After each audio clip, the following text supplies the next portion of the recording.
Ano kayong ginagawa ni Bes? Tawagan mo.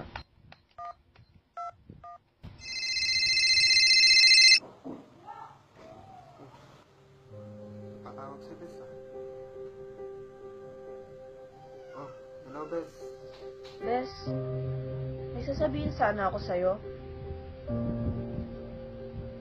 Ano yun Bes? Bes, tigilan na natin to.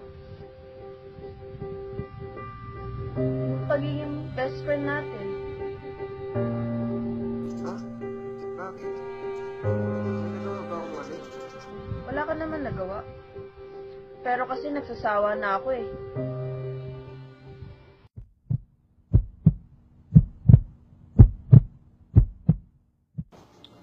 Nasa sa'yo na yan. Kung anong desisyon mo Bes. Ang desisyon ko, ayoko na yung pagiging mag-best friend natin. Ang gusto ko sana eh, boyfriend na kita at girlfriend mo na ako. Hanggang